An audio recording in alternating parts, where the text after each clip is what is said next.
Training camp is officially wrapped up for the Pittsburgh Steelers at Heinz Field, but they're still getting ready for their first real preseason game where you're going to see most of the starters against the Detroit Lions this Saturday at Heinz Field, their only home preseason game. Breaking that down with me will be Brian Batko of the Pittsburgh Post-Gazette as we get you ready for the most important storylines heading into that game right here on the Locked On Steelers podcast. I'm your host, Chris Carter. Let's get into it.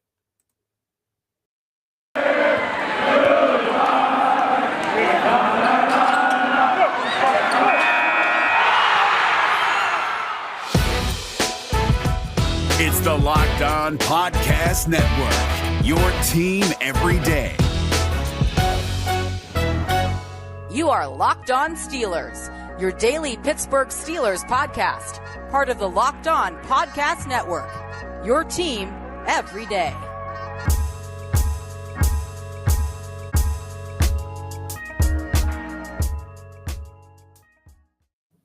And welcome to the Locked On Steelers podcast. I'm Chris Carter, your host. You can find me on Twitter and Instagram at Carter Critiques. You can also download this show or listen to this show on Apple, Spotify, Google Podcasts, and of course, Odyssey, and of course, YouTube. We're subscribed to our new YouTube channel to get all of our episodes Monday through Friday. Joining me today, a returning guest to the show and a beat writer on the Pittsburgh Steelers, Brian Batko of the Pittsburgh Post-Gazette. Brian, how you doing, my man, now that training camp is finally over?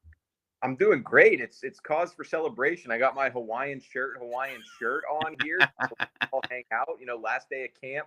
Can't hold anything back now. So, yeah, I mean, not much is going to change for us or for the Steelers when they head from Heinz Field to the south side. But it is sort of just a rite of passage here when they get done with these dog days of summer, basically. And then, of course, they'll get into a little bit more of regular season preparation mode rather than just banging heads against each other all the time.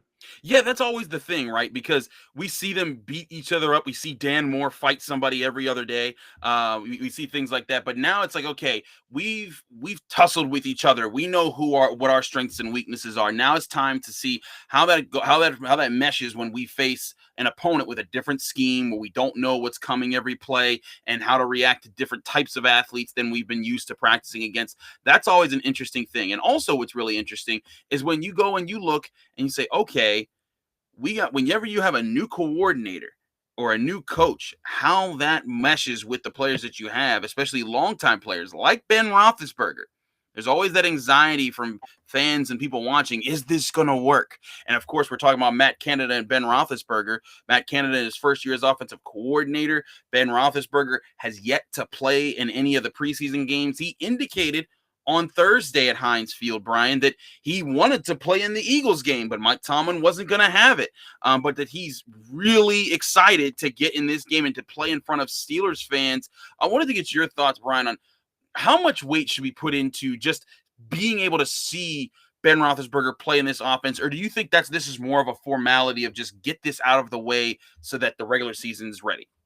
No, I think there's a legitimate excitement to it. In any other year, to your point, Chris, it would be a formality. It would be, okay, Ben did his token series or two, shook the rust off a little. Now let's put him back on ice. But I think in this case, yeah, with Matt Canada coming in with some new ideas, some new language, and a new spot, he's going to be in the press box as opposed to on the field. Yeah, Randy Fichtner had been previously. That is all important, and so is just getting those live reps with Najee Harris, with Kendrick Green, the rookie center, who's most likely going to start. I mean, we saw it in that Hall of Fame game in Dallas. It wasn't Ben starting, but it was Mason Rudolph under center, and one of the first times they try to do that gadget jet sweep to Chase Claypool, what happens? He doesn't stick the ball in his chest and they lose it. So they practiced it a ton. They're doing it every day at Heinz Field, but there's just something different to be said for doing it against guys that aren't on your team and are allowed to go out there and hit you and bring you to the ground if they want to. Exactly. These aren't guys who they're coached to say, you know what, you don't touch Ben Roethlisberger. Like anytime that Alex Highsmith or Melvin Ingram beat one of the offensive tackles, if they got in the backfield, even if it was Dwayne Haskins or Josh Dobbs, it was like, hey, just tap them, let them walk by. That's the drill. And this is the Lions. Like, what do you think Dan Campbell was telling these guys? I mean, they're in like tear down to rebuild mode. They spent a bunch of draft picks on young defensive guys. Like, they're probably not going to be good this year, but they're all about the whole, like, oh, we got to establish the Lion mentality and be tough like the city of Detroit. And bite kneecaps off and things like that, because that's what their coaches do. I bet he's telling these guys, look, if you get a free shot on one of the best quarterbacks to ever play the game, a future Hall of Famer, you can't let him Big Ben you to the ground. You better go get him. Right. That's certainly going to be a factor there. And the hitting's one thing. But you talked about like things like the jet sweep. Ben Roethlisberger also talked about there's more play action involved now. And with that, it's tough. It's good in play action. You kind of have to throw it further down the field, because he said it doesn't make sense to call play action and then throw a quick pass when that's where you want that's where the linebackers will most likely be after a play action. So there's also going to be a sense of getting comfortable with the new concept, not new concept, but the more used concepts in this offense, like the jet sweep. I can say, Brian, you and I have been there pretty much every day at training camp. I can say confidently, I think that they've definitely gotten more well-oiled in running things like the jet sweep, because early on, there were more of those miscues that we saw in that Hall of Fame game. But in this last day of practice on Thursday, I mean, we saw they were moving pretty smooth. It looked like they were pretty used to it now.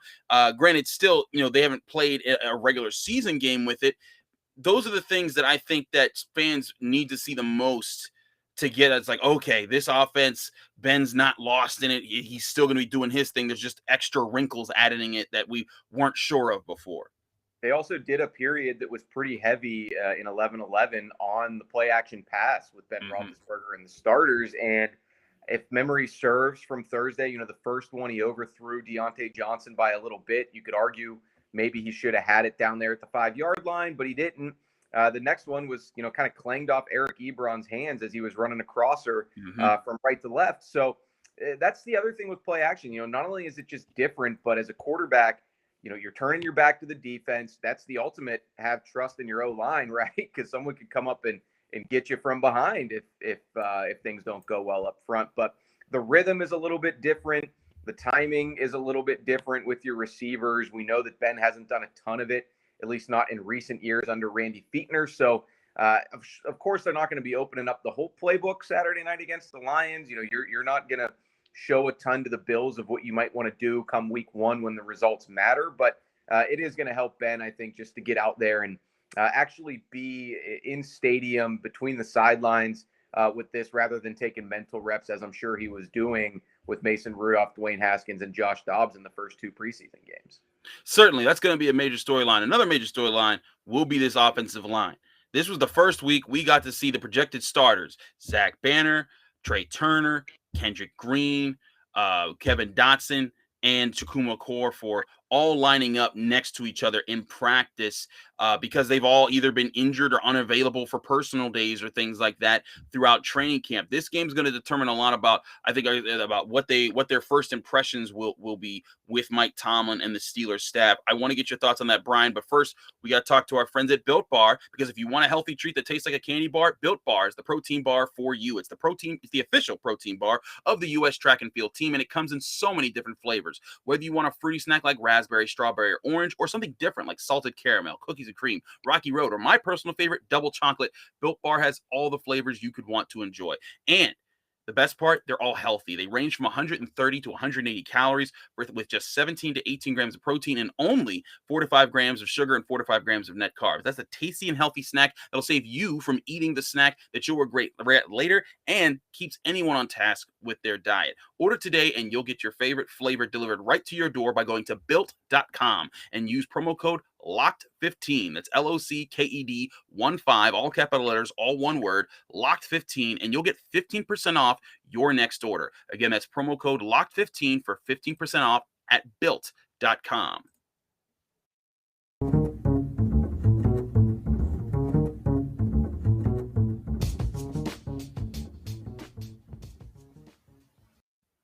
Back here on the Locked On Steelers podcast, I'm your host, Chris Carter, continuing our discussion with Brian Batko, getting you all ready for the Steelers versus Lions Saturday night, 7:30 at Heinz Field, their only home preseason game here.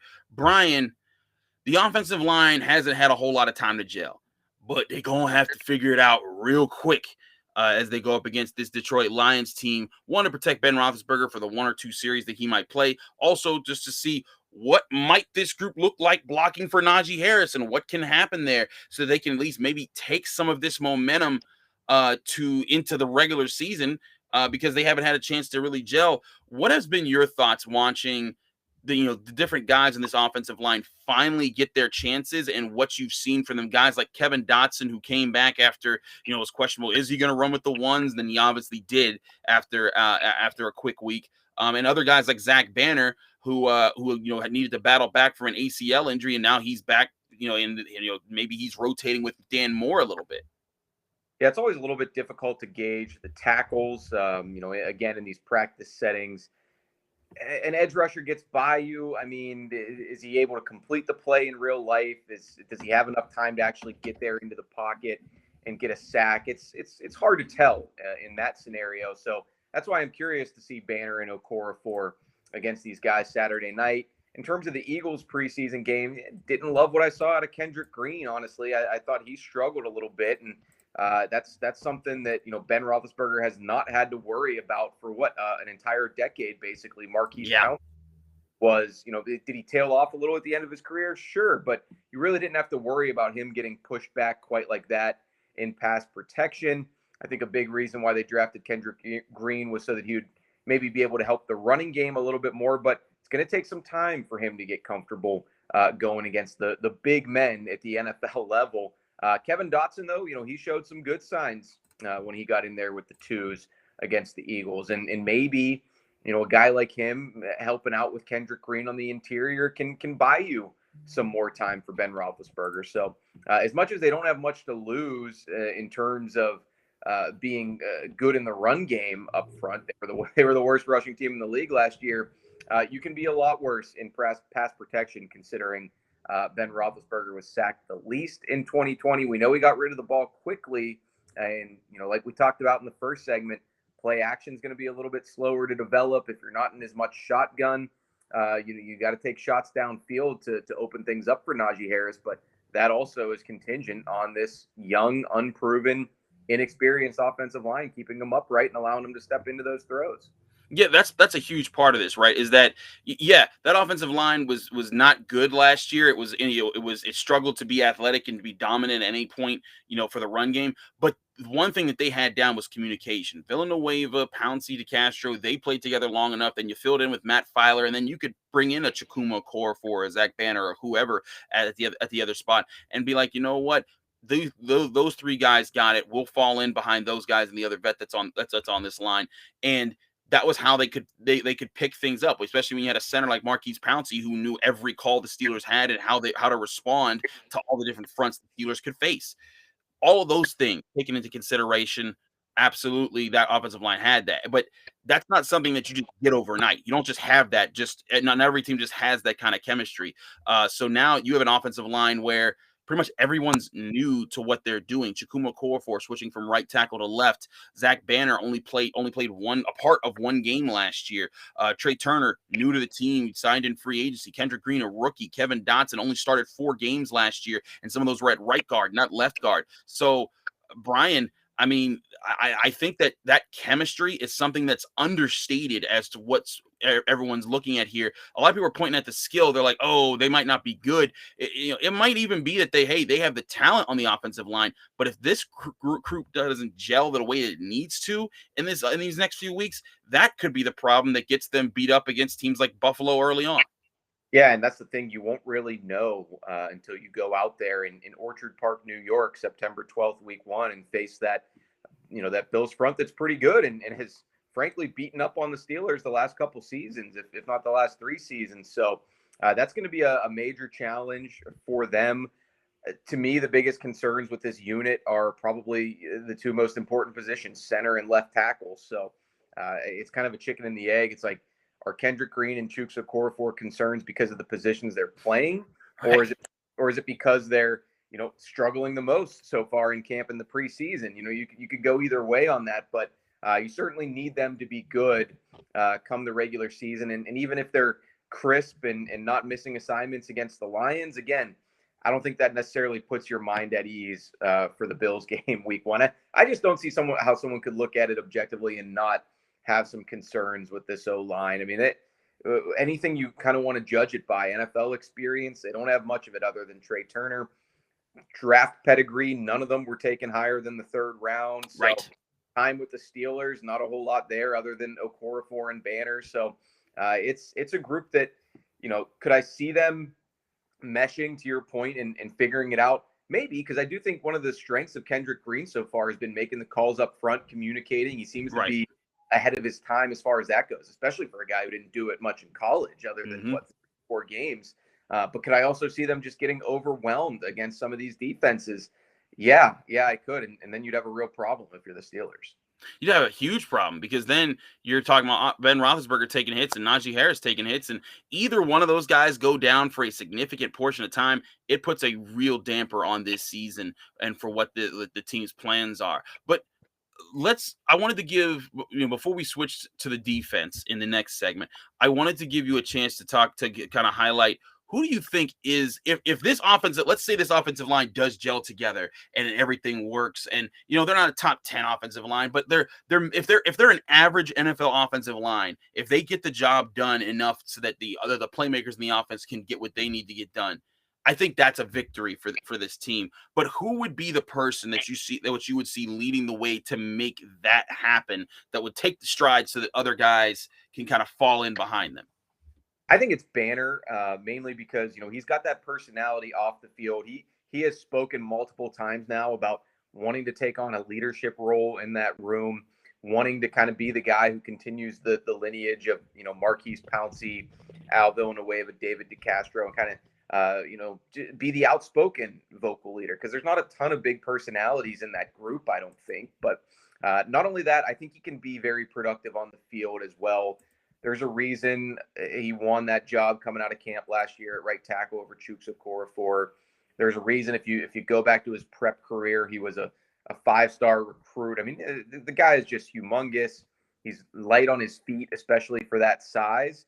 And I think he could be a breakout player, not just for the O-line, but for this entire team, as long as that knee is right and he doesn't struggle with the speed rush coming off that left side.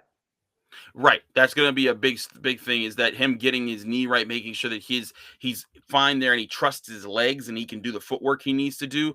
That's going to be a huge part of whether or not he can handle a lot of those speed rushers that may be coming off the edge. Because if he can't get into position, it won't matter how big or how strong he is, he's going to get beat to the point, and that's something they cannot afford. Also, they need him to be able to get out and kind of seal those edges on run plays, because typically that right tackle spot, that's where you need the physicality. That's where you need to set the tone.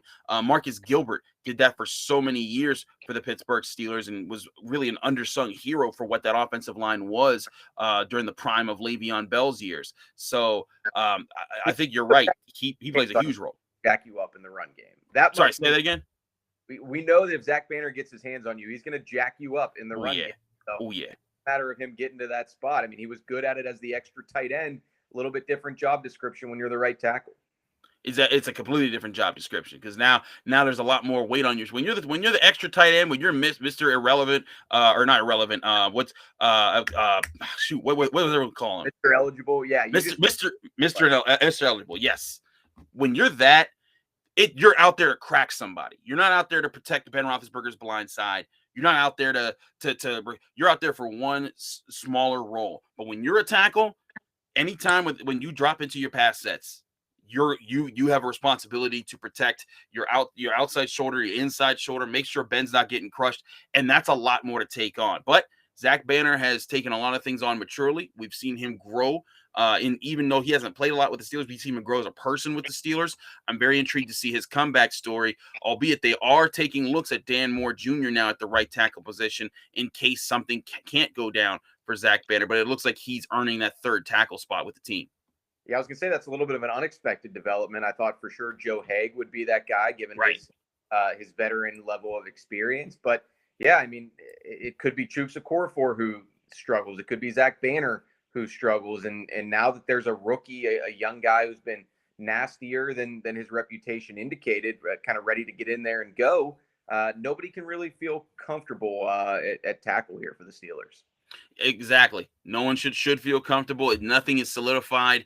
I mean, heck, Mike Tomlin went and got an inside linebacker this past week. Kevin Code. So like if no one should feel safe unless your name is TJ Watt, Minka Fitzpatrick, Ben Roethlisberger, or Cam Hayward. Honestly, like if you're not a part of those top guys, you better be on your A game to make sure that your roster spot is safe, or your spot on the depth chart is safe.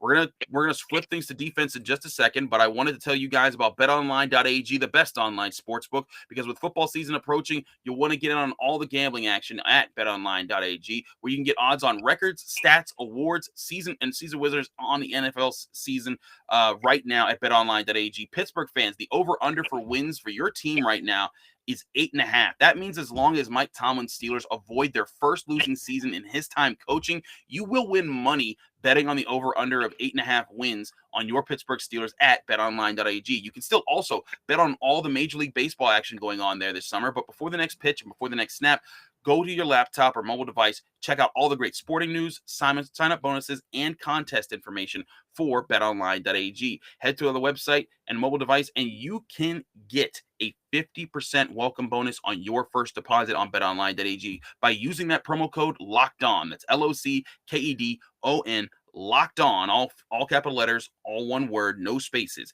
And remember, that's locked on when you go to betonline.ag, your online sportsbook experts.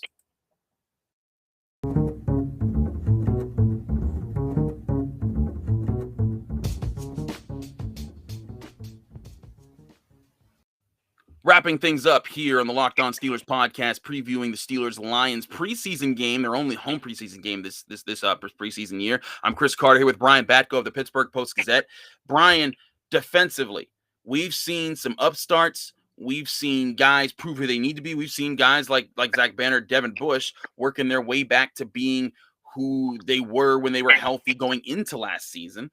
If you would give me three defensive players that you're watching the closest in this upcoming game, who are those guys, and why should Steelers fans be keeping their eye on them the most?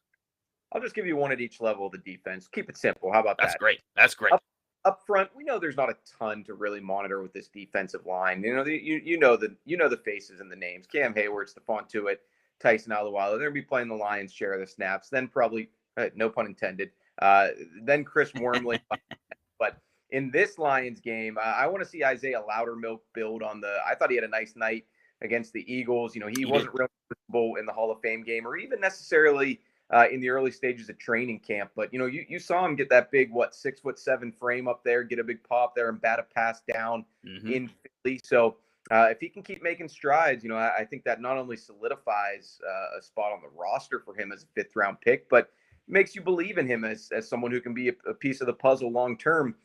In the middle of the defense, it's got to be Joe Schobert. I mean, I don't know how much he's going to play since he's heavily in the plans for the starting defense when the season starts. But it's his first time with the Steelers. He's going to be working at least a little bit with all of the other ones on defense. So you wouldn't hate to see him go out there and make a play against Jared Goff or whoever the Lions throw out there at Heinz Field and see how he kind of interacts in the middle of that defense with Devin Bush. And then on the back end, you know, we go to the secondary. You know, there's a lot of different names you could watch there, but I think as this slot corner competition sort of heats up, it's James Pierre that I want to see at outside corner force his way onto the field in nickel defense by basically convincing the Steelers to bump Cam Sutton inside and to put him on the field more often, which is something that Mike Tomlin acknowledged Wednesday. They very much are considering. So if he can go out there and be a lockdown corner in this game against the Lions, who don't have very good receivers, I'll say that much. So if James Pierre can shut down one side of the field on Saturday night, that will change things a little bit for the outlook of the secondary. No, I agree with that. And one thing that I thought was very interesting too, when Mike Tomlin was asked about that Thursday at Heinz Field, you know, asked like, hey, what's up with that? Is that, you know, a perfect thing? He's like, well, it's more situational because, you know, sometimes you want Cam Sutton to be your possession guy in the slide, and sometimes you want Arthur Mollett to be the guy there. And there's more roles that play into it. And during practice, I mean, we saw a few transitions where, one play, Arthur Mollett was on the field and he came off, and Chris Wormley went on as an extra defensive lineman, and he came off, and James Pierre came on, and then Cam Sutton bumped into the slot.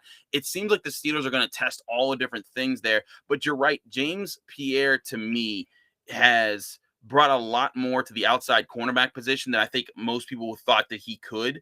Unless you're Tony Serino on this podcast, he started a hype train back in February for this man. He was like, James Pierre is going to be the next great thing in Pittsburgh. And here we are talking about him maybe being the outside cornerback taking over for Cam Sutton.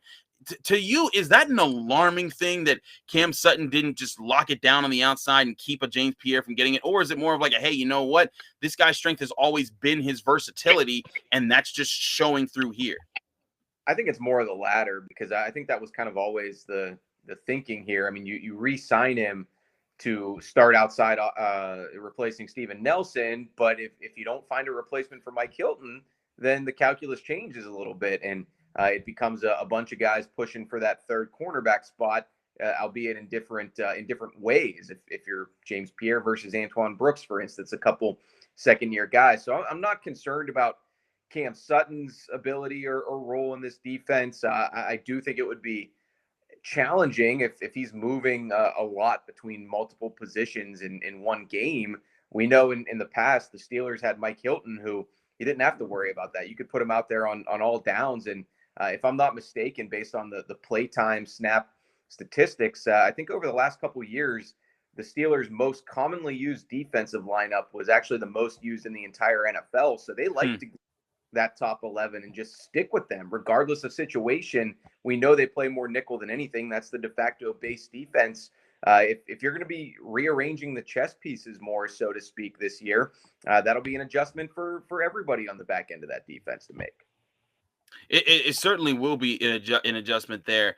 I'm very intrigued to see what the rotation is like, to see how Mike Tomlin, Keith Butler, and that whole crew wants to scheme to use the talents that they have, because there's no denying that this defense has a lot of talent on it from all the different position groups. Like you talked about Cam Hayward, Stephon Tuitt, there's still TJ Watt, who we haven't even seen practice in full yet, Alex Highsmith, Melvin Ingram all up front. Then you still got guys like Joe Schobert and Devin Bush, and now then you get to Joe Hayden and Minka Fitzpatrick and the crew in the secondary. So there's definitely talent across the board. I wanted to get your thoughts closing out here, Brian, on what you've seen of Joe Schobert so far. It's just a week of practice. It's they haven't even done a full, like they've had full pads, but they haven't been full on hitting in the full pads. They, if they contacted a running back, they weren't to bring them down. But still, the sense that I get is that he is definitely understanding what the Steelers are throwing at him. It's just going to be a matter of, hey, get your feet wet, get used to playing next to Devin, and we're going to see how you two fit as a linebacker pair. Yeah, I think everything that's being said by Joe Schobert and about him by the coaches is all really promising. I mean, Keith Butler saying that they've really kind of had their eye on him and liked him since they coached him in the Pro Bowl 2 or 3 years ago. And, we know full well what he was able to do with the Browns defense against the Steelers when he was playing middle linebacker for them. So there's a reason why they brought him in, maybe partially due to upgrading Robert Spillane, but also giving yourself a more experienced option next to Devin Bush, who's only played 21 games in the NFL. So I don't think it's going to take long for him to get up to speed. Honestly, hasn't stood out to me much in terms of his playmaking yet in camp, but that's the kind of thing that will shine through in preseason games, and obviously to much more of a degree in regular season games once we get to that part. So it's still a trade that I didn't see coming. It surprised me last week when they made that move for a number of reasons. One, I thought they were maybe set at that position.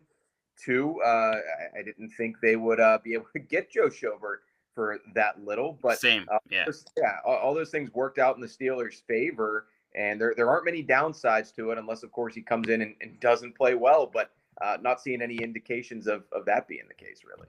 Same here. I don't see it being like, he may be not as above average as they hoped he would be, but he's at least going to be able to hold the line as an inside linebacker next to Devin Bush a little bit better than the way Robert Spillane or Ulysses Gilbert might have. Because those guys, they're role players. You put them into specific things and you say, hey, do this one thing in this scheme, and that's what we want you to do. And, when Robert Spillane can focus on hitting Derrick Henry, he can hit Derrick Henry. When he focuses on just playing a zone, he can play that zone. But when you ask him to do all the different things that come with being, an off-ball linebacker in the middle of a defense, that's where things start to get trippy for him. And I think that's where you can see Joe Schobert has not had a problem with that, with all the different 7 defensive coordinators he's worked with over the years in his time in the NFL. And, you're looking at a guy that if he can help Devin along the way, maybe he helps Devin be more comfortable knowing that he has a teammate next to him that doesn't need as much assistance going into every game. He should be a better version of what Mark Barron was a couple years ago. That bridge to the Devin Bush era, so to speak. I mean, maybe you'd wish that would have come along a little bit sooner, but some factors out of his control, like the ACL injury. So he also, Schobert probably a better player right now at this point in his NFL career than Vince Williams would have been in 2020. I agree with that. So, they probably didn't love what they saw from their inside linebackers so far in camp in the first preseason games. And that kind of necessitates a trade to go out there and get a guy who has played at a really high level for 5 or 6 years. We'll be able to see if he can play at that high level when he plays in the preseason game against the Lions. He will play with the first team defense as confirmed by Mike Tomlin in his pre-practice availability at Heinz Field on Thursday. Brian, it is always great to have you here on the Locked On Steelers podcast, my man. Let people know they can find you, follow you, and get more of your work. Yeah, I guess you see the Twitter handle down there, Brian Batko. Yeah, there you go.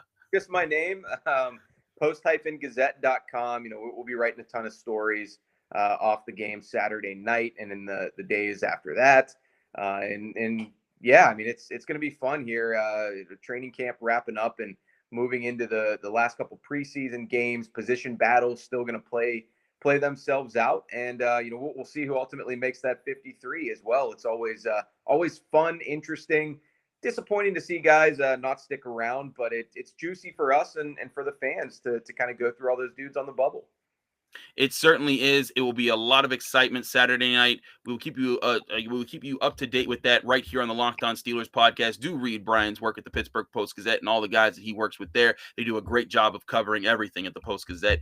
I'm Chris Carter. You can follow me on Twitter and Instagram at Carter Critiques. You can hear me on this show Monday through Friday on YouTube, Apple, Spotify, Google Podcasts, or Odyssey. Remember, if you leave us a 5-star review on Apple with a positive comment, you get a shout out at the end of the show. Thanks to all those people who have been doing that. We've given you a couple shout outs this week. Again, subscribe to this show. It really helps us out. Enjoy the Steelers game. I will be up with a late night show, early morning show after the game as a brief sort of tune up, getting Steelers fans reacquainted with what happened, what our takeaways were, and then we'll be back into our normal schedule Monday, covering everything right here at the Locked On Steelers podcast.